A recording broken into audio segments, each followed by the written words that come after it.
ನಮಸ್ಕಾರ. ಚುನಾವಣಾ ಫಲಿತಾಂಶಗಳು ಅಂದ್ರೆ ಬರೀ ನಂಬರ್ಗಳಲ್ಲ, ಅವು ಜನರ ಮಾತು, ಜನರ ಆದೇಶ. ಪ್ರತಿಯೊಂದು ವೋಟಿನ ಹಿಂದೆ ಒಂದು ಕಥೆ ಇರುತ್ತೆ. ನಾವದನ್ನ ಸರಿಯಾಗಿ ಅರ್ಥ ಮಾಡ್ಕೊಂಡಾಗ ಮಾತ್ರ ನಿಜವಾದ ಚಿತ್ರಣ ಸಿಗತ್ತೆ. ಇವತ್ತು ನಾವು ಕರ್ನಾಟಕದ ಒಂದು ಕ್ಷೇತ್ರ ಸಂಡೂರಿನ ಡೇಟಾವನ್ನ ಆಳವಾಗಿ ನೋಡೋಣ. ಅಲ್ಲಿನ ಜನರ ಮನಸ್ಸಿನಲ್ಲೇನಿದೆ, ಅವರ ಆದೇಶವೇನು ಅಂತ ಡಿಕೋಡ್ ಮಾಡೋಣ. ಇದು ಕೇವಲ ಒಂದು ಕ್ಷೇತ್ರದ ಕಥೆಯಲ್ಲ, ಇದು ಆಡಳಿತ ಮತ್ತು ಜನರ ನಡುವಿನ ಸಂಬಂಧದ ಕಥೆ. ಸಂಡೂರು ಬಳ್ಳಾರಿ ಜಿಲ್ಲೆಯ ಒಂದು ಪ್ರಮುಖ ಕ್ಷೇತ್ರ. ಈ ನೆಲದ ತುಂಬ ಖನಿಜ ಸಂಪತ್ತು ತುಂಬಿದೆ. ಕಬ್ಬಿಣದ ಅದಿರು ಇಲ್ಲಿನ ಆರ್ಥಿಕತೆಗೆ ಜೀವನಾಡಿ. ಆದರೆ ಒಂದು ವಿಚಿತ್ರ ನೋಡಿ, ಭೂಮಿಯ ಆಳದಲ್ಲಿರೋ ಸಂಪತ್ತಿಗೂ ಭೂಮಿ ಮೇಲೆ ಬದುಕೋ ಜನರ ಜೀವನಕ್ಕೂ ಅಜಗಜಾಂತರ ವ್ಯತ್ಯಾಸ. ಇಲ್ಲಿನ ಜನರ ದಿನನಿತ್ಯದ ಬದುಕು ಒಂದು ಹೋರಾಟ. ಯಾವುದಕ್ಕೆ? ಒಂದು ಕೊಡ ನೀರಿಗೆ, ಓಡಾಡೋಕೆ ಸರಿಯಾದ ರಸ್ತೆಗೆ, ಕೈಗೊಂದು ಕೆಲಸಕ್ಕೆ. ಇದೇ ನೋಡಿ ಸಂಡೂರಿನ ರಾಜಕೀಯ ವಾಸ್ತವ. ಸರಿ, ಹಾಗಿದ್ರೆ ನಮ್ಮ ಇವತ್ತಿನ ವಿಶ್ಲೇಷಣೆಯ ದಾರಿ ಹೇಗಿದೆ ಅಂತ ನೋಡೋಣ. ಮೊದಲು ಸಂಡೂರಿನ ಮೂಲ ಸ್ವರೂಪ ಅರ್ಥ ಮಾಡ್ಕೊಳ್ಳೋಣ. ಆಮೇಲೆ ವೋಟಿಂಗ್ ನಂಬರ್ಗಳು ಏನ್ ಹೇಳ್ತೇವೆ ಅಂತ ನೋಡೋಣ. ಜನರ ಸಮಸ್ಯೆಗಳು ಏನು, ಯಾಕೆ ಅಂತ ಆಳವಾಗಿ ನೋಡೋಣ. ಆಮೇಲೆ ರಾಜಕೀಯ ಪಕ್ಷಗಳು ಮಾತಾಡಿದ್ದಕ್ಕೂ ಜನರ ಅವಶ್ಯಕತೆಗಳಿಗೂ ಇರೋ ಗ್ಯಾಪ್ ಬಗ್ಗೆ ಚರ್ಚಿಸೋಣ. ಕೊನೆಗೆ ಒಂದು ಉತ್ತಮ ಆಡಳಿತಕ್ಕೆ ಬೇಕಾದ ಬ್ಲೂ ಪ್ರಿಂಟ್ ಹೇಗಿರಬೇಕು ಮತ್ತೆ ಆಡಳಿತ ಅನ್ನೋದು ಎಷ್ಟು ದೊಡ್ಡ ಜವಾಬ್ದಾರಿ ಅನ್ನೋದರ ಬಗ್ಗೆ ಮಾತಾಡೋಣ. ಸರಿ, ಮೊದಲನೇ ಭಾಗ ಸಂಡೂರಿನ ಹೃದಯ ಬಡಿತ. ನಾನ್ ಆಗ್ಲೇ ಹೇಳ್ದ ಹಾಗೆ ಇದೊಂದು ವಿರೋಧಾಭಾಸಗಳ ನಾಡು. ಯೋಚನೆ ಮಾಡಿ, ದೇಶದ ಸ್ಟೀಲ್ ಇಂಡಸ್ಟ್ರಿಗೆ ಕಚ್ಚಾ ವಸ್ತುಗಳನ್ನ ಸಪ್ಲೈ ಮಾಡೋ ಜಾಗ ಇದು. ಆದ್ರೆ ಇಲ್ಲೇ ಇರೋ ಎಷ್ಟೋ ಹಳ್ಳಿಗಳಿಗೆ ಇವತ್ತಿಗೂ ಬೇಸಿಕ್ ಸೌಲಭ್ಯಗಳೇ ಇಲ್ಲ. ಇಲ್ಲಿನ ಗಾಳಿಯಲ್ಲಿ ಅದಿರಿನ ಧೂಳಿರಬಹುದು, ಆದ್ರೆ ಜನರ ಬದುಕಿನಲ್ಲಿ ಅಭಿವೃದ್ಧಿಯ ಬೆಳಕು ಪೂರ್ತಿಯಾಗಿ ಹರಡಿಲ್ಲ. ಈ ಅಸಮತೋಲನ, ಇದನ್ನ ಅರ್ಥ ಮಾಡ್ಕೊಳ್ದೆ ನಾವು ಸಂಡೂರಿನ ರಾಜಕೀಯವನ್ನ ಅರ್ಥ ಮಾಡ್ಕೊಳ್ಳೋಕೆ ಆಗಲ್ಲ. ಇಲ್ಲಿನ ಡೆಮೋಗ್ರಾಫಿಕ್ಸ್ ನೋಡೋಣ. ಇದು ಎಸ್ಟಿ ರಿಸರ್ವ್ಡ್ ಕ್ಷೇತ್ರ, ಅಂದ್ರೆ ಪರಿಶಿಷ್ಟ ಪಂಗಡಕ್ಕೆ ಮೀಸಲು. ಇಲ್ಲಿ ಸುಮಾರು 26% ಬುಡಕಟ್ಟು ಜನಾಂಗದವರಿದ್ದಾರೆ. ಅವರ ಜೊತೆಗೆ 18% ಪರಿಶಿಷ್ಟ ಜಾತಿಯವರಿದ್ದಾರೆ. ಅಂದ್ರೆ ಈ ಎರಡೂ ಸಮುದಾಯಗಳು ಸೇರಿದ್ರೆ ಇವರೇ ಇಲ್ಲಿನ ನಿರ್ಣಾಯಕ ವೋಟ್ ಬ್ಯಾಂಕ್. ರಿಸರ್ವೇಷನ್ನ ಮೂಲ ಉದ್ದೇಶವೇ ಈ ಸಮುದಾಯಗಳಿಗೆ ರಾಜಕೀಯ ಶಕ್ತಿ ಕೊಡೋದು.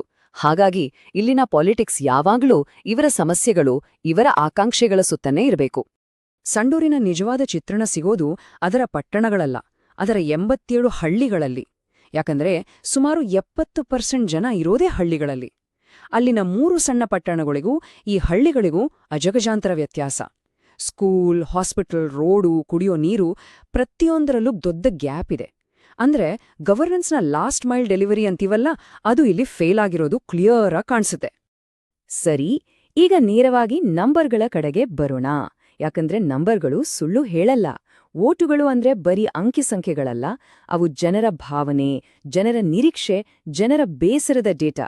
ಈ ನಂಬರ್ಗಳನ್ನು ನಾವು ಸರಿಯಾಗಿ ಓದಿದ್ರೆ ಜನರ ಮಾತು ಕ್ಲಿಯರ್ ಆಗಿ ಕೇಳಿಸುತ್ತೆ. 2018ರ ಎಲೆಕ್ಷನ್ ರಿಸಲ್ಟ್ ನೋಡಿ. ಆಗ ಗೆದ್ದವರ ವಿನ್ನಿಂಗ್ ಮಾರ್ಜಿನ್ 14,010 ವೋಟುಗಳು. ಇದು ಅಂದಿನ ಸ್ಥಿತಿ. ಆದ್ರೆ 2023ಕ್ಕೆ ಬನ್ನಿ. ವಿನ್ನಿಂಗ್ ಮಾರ್ಜಿನ್ ನೋಡಿ, 35,522. ಅಂದ್ರೆ ಸುಮಾರು 2.5 ಪಟ್ಟು ಜಾಸ್ತಿ. ಜಸ್ಟ್ 5 ವರ್ಷದಲ್ಲಿ ಇಷ್ಟು ದೊಡ್ಡ ಶಿಫ್ಟ್ ಆಗೋದು ಸಾಮಾನ್ಯದ ಮಾತಲ್ಲ. ಇದು ವೋಟರ್ಗಳ ಮೂಡ್ನಲ್ಲಾಗಿರೋ ಒಂದು ದೊಡ್ಡ ಬದಲಾವಣೆಯ ಸಿಗ್ನಲ್. ಇದನ್ನ ಕೇವಲ ಆಂಟಿ ಇನ್ಕಮೆನ್ಸಿ ಅನ್ನೋಕ್ಕಾಗಲ್ಲ, ಇದು ನಿರೀಕ್ಷೆ ಹುಸಿಯಾದಾಗ ಜನ ಕೊಡೋ ತೀರ್ಪು. ಈ ಟೇಬಲ್ ನೋಡಿ, ಕತೆ ಇನ್ನೂ ಕ್ಲಿಯರ್ ಆಗುತ್ತೆ. ಇಲ್ಲಿ ಒಂದು ಇಂಟ್ರೆಸ್ಟಿಂಗ್ ಪಾಯಿಂಟ್ ಇದೆ. ಕಾಂಗ್ರೆಸ್ನ ವೋಟ್ ಶೇರ್ ಹೆಚ್ಚು ಕಡಿಮೆ ಸೇಮ್ ಇದೆ. 2018ರಲ್ಲಿ 49.5%, ಈಗ 49.3%. ದೊಡ್ಡ ವ್ಯತ್ಯಾಸವಿಲ್ಲ. ಆದ್ರೆ ಬಿಜೆಪಿಯ ವೋಟ್ ಶೇರ್ ನೋಡಿ, 40.6% ಇಂದ ಸೀದಾ 28.7%ಗೆ ಬಿದ್ದಿದೆ. ಇದರರ್ಥ ಏನು? ಜನ ಕಾಂಗ್ರೆಸ್ ಕಡೆಗೆ ಅಲೆಯಂತೆ ಹೋಗಿದ್ದಕ್ಕಿಂತ ಹೆಚ್ಚಾಗಿ ಅಧಿಕಾರದಲ್ಲಿದ್ದ ಪಕ್ಷದ ವಿರುದ್ಧ ಸ್ಪಷ್ಟವಾಗಿ ತಮ್ಮ ಬೇಸರವನ್ನ ಹೊರಹಾಕಿದ್ದಾರೆ. -11.9%, ಆಲ್ಮೋಸ್ಟ್ 12% ನೆಗೆಟಿವ್ ಸ್ವಿಂಗ್. ಒಂದ್ ಕ್ಷೇತ್ರದಲ್ಲಿ ಇದಾಗುತ್ತೆ ಅಂದ್ರೆ ಅದೊಂದು ರಾಜಕೀಯ ಭೂಕಂಪವೇ ಸರಿ. ಇದು ಸುಮ್ನೆ ವೋಟ್ ಟ್ರಾನ್ಸ್ಫರ್ ಅಲ್ಲ. ನಮ್ಮ ದೈನಂದಿನ ಸಮಸ್ಯೆಗಳನ್ನ ಸರ್ಕಾರ ಬಗೆಹರಿಸಲಿಲ್ಲ ಅಂತ ಜನ ಕೊಟ್ಟಿರೋ ಸ್ಪಷ್ಟ ತೀರ್ಪು. ನೋಡಿ, ನಮ್ಮ ಸಂವಿಧಾನ ಪ್ರತಿಯೊಬ್ಬ ನಾಗರಿಕನಿಗೂ ಘನತೆಯನ್ನ ಬದುಕುವ ಹಕ್ಕನ್ನ ಕೊಟ್ಟಿದೆ. ಹಾಗೆ ತಮ್ಮ ಅಭಿಪ್ರಾಯವನ್ನ ಜವಾಬ್ದಾರಿಯುತವಾಗಿ ವ್ಯಕ್ತಪಡಿಸೋ ಸ್ವಾತಂತ್ರ್ಯವನ್ನು ಕೊಟ್ಟಿದೆ. ಸಂಡೂರಿನ ಈ ತೀರ್ಪು ಆ ಪ್ರಜಾಪ್ರಭುತ್ವದ ಶಕ್ತಿಯ ಒಂದು ಉತ್ತಮ ಉದಾಹರಣೆ. ಹಾಗಿದ್ರೆ ಈ ದೊಡ್ಡ ಬದಲಾವಣೆಗೆ ಅಸಲಿ ಕಾರಣ ಏನು? ಇಲ್ಲಿವರೆಗೆ ಏನಾಯ್ತು ಅಂತ ನೋಡಿದ್ವಿ. ಈಗ ಯಾಕೆ ಹೀಗಾಯ್ತು ಅಂತ ನೋಡೋಣ. ಜನರ ಬೇಸರದ ಮೂಲಕ್ಕೆ ಇಳಿಯೋಣ. ಈ ಒಂದು ಮಾತನ್ನ ಕೇಳಿ. ನಮಗೆ 20 ದಿನಕ್ಕೊಂದು ಸರಿ ನೀರ್ ಬಿಡ್ತಾರೆ. ಇದು ಕೇವಲ ಒಂದು ಕಂಪ್ಲೇಂಟ್ ಅಲ್ಲ, ಇದು ಜನರ ಬದುಕಿನ ನೋವು. ನೀರು ಅನ್ನೋದು ಬದುಕಿನ ಮೂಲಭೂತ ಅವಶ್ಯಕತೆ. ಅದಕ್ಕೋಸ್ಕರ 20 ದಿನ ಕಾಯ್ಬೇಕು ಅಂದ್ರೆ ಆಡಳಿತ ವ್ಯವಸ್ಥೆ ಎಷ್ಟು ವಿಫಲವಾಗಿದೆ ಅನ್ನೋದಕ್ಕೆ ಇದಕ್ಕಿಂತ ದೊಡ್ಡ ಸಾಕ್ಷಿ ಬೇಕಾ? ಈ ನೀರಿನ ಸಮಸ್ಯೆ ಇವತ್ತು ನಿನ್ನೆ ಶುರುವಾಗಿದ್ದಲ್ಲ. ಇದರ ಹಿಂದೆ ಹಲವು ವರ್ಷಗಳ ನಿರ್ಲಕ್ಷ್ಯದ ಕಥೆಯಿದೆ. ಸರ್ಕಾರದ ಆದ್ಯತೆಗಳು ಎಲ್ಲೋ ಬೇರೆ ಕಡೆ ಇದ್ವು. ಇನ್ಫ್ರಾಸ್ಟ್ರಕ್ಚರ್ ಕಟ್ಟೋದ್ರಲ್ಲಿ ದೊಡ್ಡ ಗ್ಯಾಪ್ ಆಗಿದೆ. ಇದೆಲ್ಲ ಸೇರಿ ಒಂದು ದೊಡ್ಡ ನೀರಿನ ಅಭಾವದ ಬಿಕ್ಕಟ್ಟನ್ನೇ ಸೃಷ್ಟಿ ಮಾಡಿದೆ. ಇದೊಂದು ಸಿಸ್ಟಮ್ಯಾಟಿಕ್ ಫೇಲ್ಯೂರ್. ಜನರ ಮುಖ್ಯ ಸಮಸ್ಯೆಗಳ ಲಿಸ್ಟ್ ನೋಡಿದ್ರೆ ಒಂದು ಪ್ಯಾಟರ್ನ್ ಕಾಣಿಸುತ್ತೆ. ಮೊದಲನೇದು ಕುಡಿಯೋ ನೀರಿನ ತೀವ್ರ ಅಭಾವ. ಎರಡನೇದು ಗುಂಡಿ ಬಿದ್ದ ಹಾಳಾದ ರಸ್ತೆಗಳು. ಮೂರನೇದು ಯಾವಾಗ ಬರತ್ತೆ ಹೋಗತ್ತೆ ಅಂತ ಗೊತ್ತಿಲ್ಲದ ಕರೆಂಟ್. ನಾಲ್ಕನೇದು ಯುವಕರಿಗೆ ಕೆಲ್ಸ ಇಲ್ದಿರೋದು. ಮತ್ತು ಕೊನೆಯದಾಗಿ ರೇಷನ್ನಲ್ಲಿ ಸಿಗೋ ಕಳಪೆ ಅಕ್ಕಿ. ನೋಡಿ, ಇವು ಯಾವುವು ದೊಡ್ಡ ದೊಡ್ಡ ಐಡಿಯಾಲಜಿಗಳಲ್ಲ, ಇವು ಬದುಕಿನ ಬೇಸಿಕ್ ಅಗತ್ಯಗಳು. ಇವೇ ಸಿಗ್ಲಿಲ್ಲ ಅಂದಾಗ ಜನರ ಬೇಸರ ವೋಟಿಂಗ್ ಮಷಿನಲ್ಲಿ ವ್ಯಕ್ತವಾಗತ್ತೆ. ಸರಿ, ಈಗ ಮುಂದಿನ ಹಂತ. ಜನರ ಸಮಸ್ಯೆಗಳು ಒಂದಾದ್ರೆ ಎಲೆಕ್ಷನ್ ಕ್ಯಾಂಪೇನಲ್ಲಿ ಚರ್ಚೆಯಾಗಿದ್ದು ಇನ್ನೊಂದು. ಅಂದ್ರೆ ಬರೀ ಕಿವಿಯಿಂದ ಕೇಳಿಸ್ಕೊಳ್ಳೋದಕ್ಕೂ ಮನಸ್ಸಿಟ್ಟು ಆಲಿಸೋದಕ್ಕೂ ದೊಡ್ಡ ವ್ಯತ್ಯಾಸ ಇದೆ. ಇಲ್ಲಿ ಆಗಿರೋದು ಅದೇ. ಈ ಸ್ಲೈಡ್ ನೋಡಿ, ಇದು ಇಡೀ ಕಥೆಯನ್ನ ಒಂದೇ ಚಿತ್ರದಲ್ಲಿ ಹೇಳುತ್ತೆ. ಒಂದ್ ಕಡೆ ಜನರ ಪ್ರಿಯಾರಿಟಿ, ಅವರಿಗೆ ನೀರ್ ಬೇಕಿತ್ತು, ರಸ್ತೆ ಬೇಕಿತ್ತು, ಕೆಲ್ಸ ಬೇಕಿತ್ತು. ಇನ್ನೊಂದ್ ಕಡೆ ಕ್ಯಾಂಪೇನ್ ಫೋಕಸ್, ಅದು ನ್ಯಾಷನಲ್ ವಿಚಾರಗಳು, ಜನರಲ್ ಸ್ಕೀಮ್ಗಳ ಬಗ್ಗೆ ಮಾತಾಡ್ತಿತ್ತು. ಈ ಮಿಸ್ಮ್ಯಾಚ್ ಇದೆಯಲ್ಲ, ಇದೇ ರಾಜಕೀಯ ನಾಯಕರಿಗೂ ಜನರಿಗೂ ನಡುವೆ ಸಂಪರ್ಕ ಕಳೆದೋಗಿದೆ ಅನ್ನೋದಕ್ಕೆ ಸಾಕ್ಷಿ. ಇಲ್ಲಿ ಒಂದು ಹೊಸ ಟರ್ಮ್ ನಾವು ಅರ್ಥ ಮಾಡ್ಕೊಡ್ಬೇಕು. ವೆಲ್ಫೇರ್ ಫಟೀಡ್ ಅಂದ್ರೆ ಕಲ್ಯಾಣ ಯೋಜನೆಗಳಿಂದಾದ ಆಯಾಸ. ಇದರರ್ಥ ಜನರಿಗೆ ಸ್ಕೀಮ್ಗಳು ಬೇಡ ಅಂತಲ್ಲ. ಆದ್ರೆ ಜನರು ಈಗ ಬರೀ ಉಚಿತ ಕೊಡುಗೆಗಳಿಂದ ತೃಪ್ತರಾಗ್ತಿಲ್ಲ. ಅವರು ಶಾಶ್ವತ ಪರಿಹಾರಗಳನ್ನ ಕೇಳ್ತಿದ್ದಾರೆ. ರಸ್ತೆ, ನೀರು, ಉದ್ಯೋಗದಂತ ಫೌಂಡೇಶನಲ್ ಡೆವಲಪ್ಮೆಂಟ್ ಬೇಕು ಅಂತಿದ್ದಾರೆ. ಇಲ್ಲಿಯವರೆಗೆ ನಾವು ಸಮಸ್ಯೆಯನ್ನ ಡಯಾಗ್ನೋಸ್ ಮಾಡಿದ್ವಿ. ಆದ್ರೆ ಒಬ್ಬ ಸ್ಟ್ರಾಟಜಿಸ್ಟ್ ಕೆಲ್ಸ ಕೇವಲ ರೋಗ ಪತ್ತೆ ಮಾಡೋದಲ್ಲ, ಅದಕ್ಕೆ ಪರಿಹಾರ ಕೊಡೋದು ಕೂಡ. ಸೊ ಈಗ ಒಂದು ಡೇಟಾ ಡ್ರಿವನ್ ಪರಿಹಾರದ ಕಡೆ ನೋಡೋಣ. ಒಂದು ಉತ್ತಮ ಆಡಳಿತದ ಬ್ಲೂಪ್ರಿಂಟ್ ಹೇಗಿರ್ಬೋದು ಅಂತ ನೋಡೋಣ.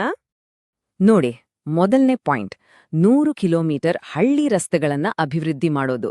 ಇದು ಬರೀ ಡಾಂಬರ್ ಹಾಕೋ ಕೆಲ್ಸವಲ್ಲ, ಇದು ರೈತನ ಬೆಳೆ ಮಾರ್ಕೆಟಿಗೆ ಹೋಗೋ ದಾರಿ, ಮಕ್ಕಳು ಶಾಲೆಗೆ ಹೋಗೋ ದಾರಿ, ಅರ್ಜೆಂಟಾದ್ರೆ ಆಂಬ್ಯುಲೆನ್ಸ್ ಹಳ್ಳಿಗ್ ಬರೋ ದಾರಿ. ಅಂದ್ರೆ ಕನೆಕ್ಟಿವಿಟಿಯಿಂದ ಎಕನಾಮಿಗೆ ಬೂಸ್ಟ್ ಕೊಡೋದು. ಎರಡನೇ ಪಾಯಿಂಟ್, ಕ್ಷೇತ್ರದ ಅತಿ ದೊಡ್ಡ ಸಮಸ್ಯೆಗೆ ನೇರ ಪರಿಹಾರ. 2 ವರ್ಷದೊಳಗೆ ಪ್ರತಿ ಮನೆಗೂ ನಲ್ಲಿ ನೀರು. ಇದು ಕೇವಲ ನೀರ್ ಕೊಡೋ ಪ್ಲಾನ್ ಅಲ್ಲ, ಇದು ಮನೆಯ ಹೆಣ್ಮಕ್ಳ ಸಮಯ, ಶ್ರಮ ಉಳಿಸುತ್ತೆ, ಜನರ ಆರೋಗ್ಯವನ್ನ ಚೆನ್ನಾಗಿಡುತ್ತೆ. ಎಲ್ಲಕ್ಕಿಂತ ಮುಖ್ಯವಾಗಿ ಪ್ರತಿಯೊಂದು ಕುಟುಂಬಕ್ಕೂ ಒಂದು ಘನತೆಯನ್ನ ಕೊಡುತ್ತೆ. ಮೂರನೇ ಪಾಯಿಂಟ್, ನಿರುದ್ಯೋಗ. ಅದಕ್ಕೆ ಒಂದು ಸ್ಪೆಸಿಫಿಕ್ ಪರಿಹಾರ. ಜಿಲ್ಲಾ ಮಟ್ಟದಲ್ಲಿ ಒಂದು ಜಾಬ್ ಹಬ್ ಮಾಡಿ ಪ್ರತಿ ವರ್ಷ 5,000 ಯುವಕರಿಗೆ ಸ್ಕಿಲ್ ಟ್ರೈನಿಂಗ್ ಕೊಡೋದು. ಇದು ಬರೀ ಭರವಸೆ ಕೊಡೋದಲ್ಲ, ಯುವಕರ ಕೈಗೆ ಅವರ ಭವಿಷ್ಯವನ್ನ ಅವರೇ ಕಟ್ಕೊಳ್ಳಕ್ಕೆ ಬೇಕಾದ ಟೂಲ್ಸ್ ಕೊಡೋದು. ಸರಿ, ಈಗ ಕೊನೆಯದಾಗಿ ಈ ಇಡೀ ವಿಶ್ಲೇಷಣೆಯ ಸಾರಾಂಶ ಏನು? ಇದನ್ನ ಕೇವಲ ಒಂದು ಕ್ಷೇತ್ರದ ಕಥೆಯಾಗಿ ನೋಡಬಾರ್ದು. ಇದರಲ್ಲಿ ಒಂದು ದೊಡ್ಡ ಪಾಠವಿದೆ. ಆಡಳಿತ ಅನ್ನೋದು ಒಂದು ಅಧಿಕಾರ ಅಲ್ಲ, ಅದೊಂದು ಪವಿತ್ರವಾದ ಜವಾಬ್ದಾರಿ. ಜನರ ನಂಬಿಕೆನೇ ಅದರ ಅಡಿಪಾಯ. ಸರ್ಕಾರಗಳು ಜನರ ಡೇಟಾವನ್ನ ಬಳಸ್ಕೊಂಡು ಸೇವೆಗಳನ್ನ ಕೊಡುವಾಗ ಅದನ್ನ ಬಹಳ ಜವಾಬ್ದಾರಿಯಿಂದ ಮಾಡಬೇಕು. ಭಾರತದ ಹೊಸ ಡೇಟಾ ಪ್ರೊಟೆಕ್ಷನ್ ಕಾನೂನಿನ ಅಡಿಯಲ್ಲಿ ಜನರ ಖಾಸಗಿತನವನ್ನ ಗೌರವಿಸೋದು, ಅವರ ಒಪ್ಪಿಗೆಯನ್ನ ಪಡೆಯೋದು ಈ ನಂಬಿಕೆಯನ್ನ ಇನ್ನಷ್ಟು ಗಟ್ಟಿ ಮಾಡುತ್ತೆ. ಹಾಗಿದ್ರೆ ಸಂಡೂರಿನಿಂದ ನಾವು ಕಲಿಯೋ ಅಂತಿಮ ಪಾಠ ಏನು? ರಾಜಕೀಯ ಪಕ್ಷಗಳು ದೊಡ್ಡ ದೊಡ್ಡ ಸಿದ್ಧಾಂತಗಳ ಬಗ್ಗೆ ಮಾತಾಡೋದಕ್ಕಿಂತ ಜನರ ದಿನನಿತ್ಯದ ಸಮಸ್ಯೆಗಳಾದ ನೀರು, ರಸ್ತೆ, ಕೆಲಸದ ಬಗ್ಗೆ ಗಮನ ಕೊಟ್ಟಾಗ ಜನರ ತೀರ್ಪು ಬದಲಾಗುತ್ತೆ. ಜನರ ಮಾತನ್ನ ಕೇಳಿಸ್ಕೊಳ್ಳೋದ್ರಲ್ಲೇ ಇದೆ ನಿಜವಾದ ರಾಜಕೀಯ ಶಕ್ತಿ. ಹಾಗಿದ್ರೆ ಡೇಟಾವನ್ನ ಬಳಸಿ ಜನರ ಮಾತನ್ನ ಸರಿಯಾಗಿ ಕೇಳಿಸ್ಕೊಂಡ್ರೆ ಒಂದು ಚುನಾವಣೆಯ ಮ್ಯಾಂಡೇಟ್ ಅನ್ನು ನಿಜವಾದ ಸಾರ್ವಜನಿಕ ಸೇವೆಯಾಗಿ ಹೇಗೆ ಬದಲಾಯಿಸಬಹುದು? ಇದು ನಾವೆಲ್ಲರೂ ಯೋಚಿಸಬೇಕಾದ ಪ್ರಶ್ನೆ. ನೀವು ಜನರ ಕೇಂದ್ರಿತ ನಾಯಕರಾಗಲು ಮತ್ತು ನಿಮ್ಮ ಕ್ಷೇತ್ರವನ್ನು ಉನ್ನತೀಕರಿಸಲು ಬಯಸಿದರೆ blueprintstrategies.ai ಅನ್ನು mgr@blueprintstrategies.ai ನಲ್ಲಿ ಸಂಪರ್ಕಿಸಿ ಅಥವಾ 084042041602ಗೆ ಕರೆ ಮಾಡಿ. ರಾಜಕೀಯವನ್ನು ಮೀರಿದ ಉದ್ದೇಶ